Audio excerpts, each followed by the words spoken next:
ওম নমঃ শিবায়। আজকের মহাবাক্যের তারিখ ৯ জানুয়ারি ১৯৬৭, দ্বিতীয় পর্ব। বিশ্বের মালিক তো বাবাই বানান। গভর্নমেন্ট তো একদমই ঘোর অন্ধকারে রয়েছে। সাধু সন্ত আজ অনেক রয়েছে। আজকাল মায়েরাও গেরুয়া কাফন পরে যায়, ফরেনার্সদের ঠকিয়ে আসে। তারা মনে করে এ হলো ভারতের প্রাচীন যুগ। তাদের বলে ভারতে গিয়ে শেখো।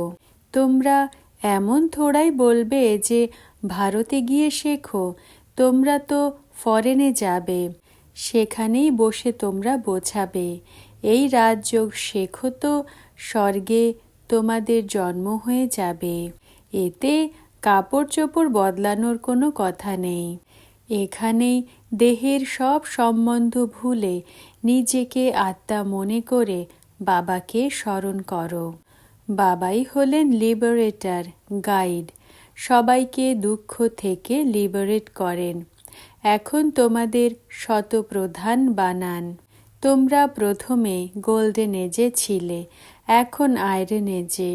সমস্ত ওয়ার্ল্ড, সমস্ত ধর্ম আয়রন এজে রয়েছে। যে কোনো ধর্মেরই হোক না কেন, তাদের বলতে হবে নিজেকে আত্মা মনে করো আর বাবাকে স্মরণ করো, তো তোমরা পাবন হয়ে যাবে। তখন বাবাও সাথে করে নিয়ে যাবেন। ব্যাস এতটাই বলো, বেশি নয়। এ তো অনেক সহজ। তোমাদের শাস্ত্রতেও রয়েছে যে ঘরে ঘরে বার্তা পৌঁছাও। কোনো একজনও যদি থেকে যায় তাহলে সে অভিযোগ করবে যে আমাকে কেউ বলেনি। বাবা এসেছেন তো পুরো ঢাক ঢোল পেটানো উচিত।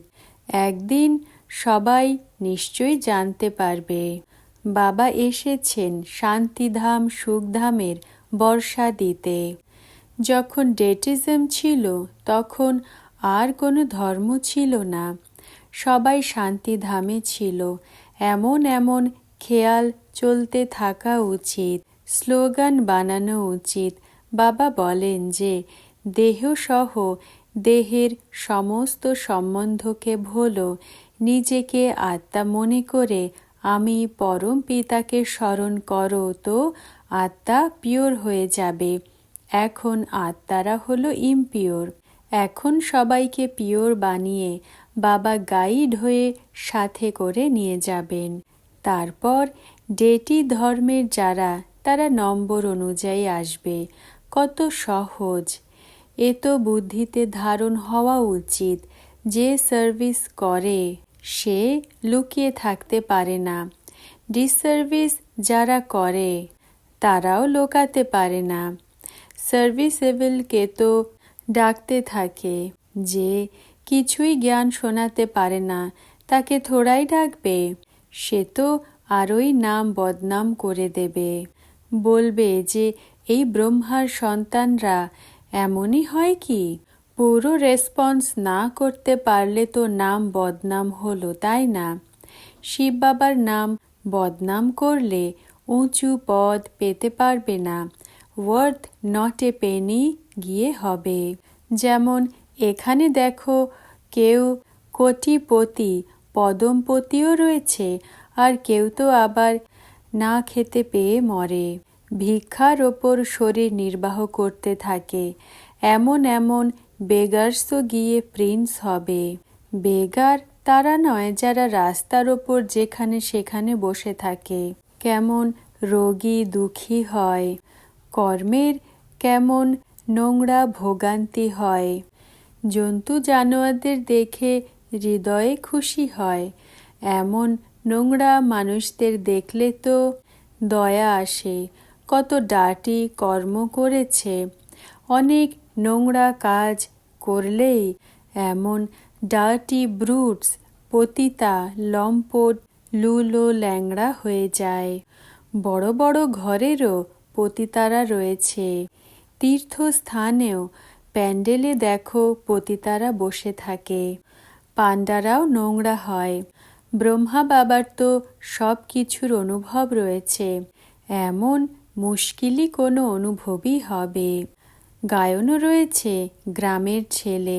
এখন এনার এই অন্তিম জন্ম তো 84 জন্ম। গ্রামের ছেলে ছিল, তাই না? বাবার তো সব অনুভব রয়েছে। ব্যবসাও কেমন চলতো? প্রত্যেক লেনদেনে 5-6 আনা কম নিত। তো শাস্ত্রতেও যে কথা রয়েছে তা কিছু কিছু ঠিক রয়েছে, কিন্তু এর অর্থ তো বুঝতে পারেনি।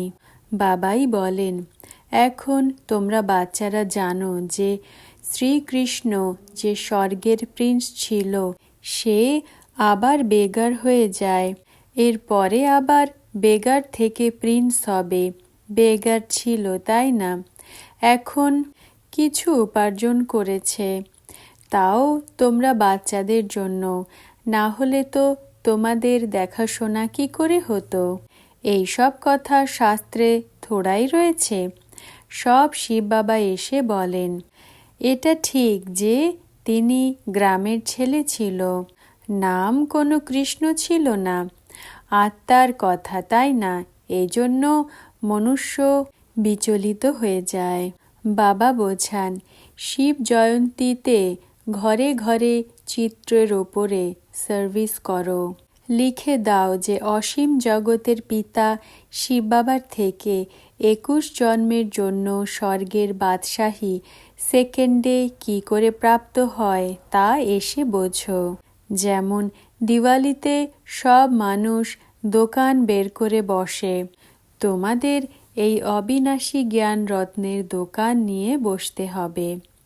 তোমাদের কত ভালো সাজানো দোকান হবে।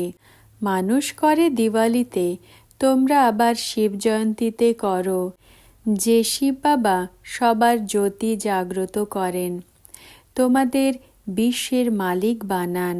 তারা তো লক্ষ্মীর থেকে বিনাশী ধন চায়, আর এখানে জগৎ অম্বার থেকে তোমাদের বিশ্বের বাদশাহী প্রাপ্ত হয়।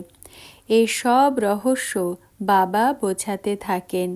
বাবা কোনো শাস্ত্র থোড়াই বলেন। বাবা বলেন, আমি তো হলাম নলেজফুল, তাই না? হ্যাঁ, এটা জানে যে অমুক বাচ্চা খুব ভালো সার্ভিস করে, এই জন্য স্মরণ করে। বাকি এমন নয় যে একজনকে বসে জানেন। হ্যাঁ, কোনো সময় বুঝতে পারেন যে এ হলো পতিত। শখ হয়ে যায়, তাদের চেহারাও মূর্ছিত হয়ে যায়। তো ওপর থেকে বাবাও বলে পাঠান যে একে জিজ্ঞাসা করো। তা ড্রামাতে নিহিত রয়েছে, কারো কারো জন্য বলেন। বাকি এমন নয় যে সবার জন্য বলবেন। এমন তো অনেক রয়েছে যারা মুখ কালো করতে থাকে। যারা করবে তারা নিজেরই লোকসান করবে। সত্যি বললে কিছু লাভ হবে, না বললে তো আরোই নিজের লোকসান করবে। বোঝানো উচিত যে বাবা আমাদের শুভ্র বানাতে এসেছেন, আর আমরা আবার মুখ কালো করে ফেলি।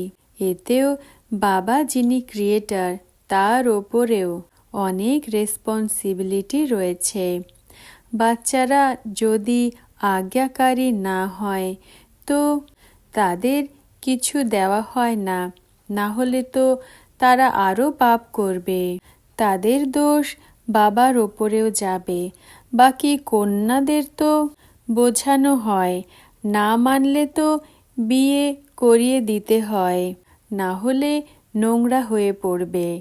আচ্ছা, রুহানি মাতা পিতা বাপদাদার স্মরণ, স্নেহ আর নমস্কার। ওম নমঃ শিবায়। আজকের বরদান, অচল অটল ভব। ব্যাখ্যা: বেশিরভাগ বাচ্চারা এখন পুরুষার্থে হাঁপিয়ে পড়েছে, বিনাশের জন্য অপেক্ষা করছে। বাবা কতবার বলেছেন যে হঠাৎ করেই হবে, অনেক কালের পুরুষার্থ চাই, আর এভার রেডি থাকো। কিন্তু বাচ্চারা তৈরি হওয়ার বদলে অপেক্ষা করছে। এখন নতুন বছরে কি পুরুষার্থ করবে? অন্তিম স্থিতি কি গায়ন রয়েছে? অঙ্গদের সমান অচল অটল। তো অচল অটল হবার আর বানানোর ব্যবস্থা করো। ওম নমঃ শিবায়।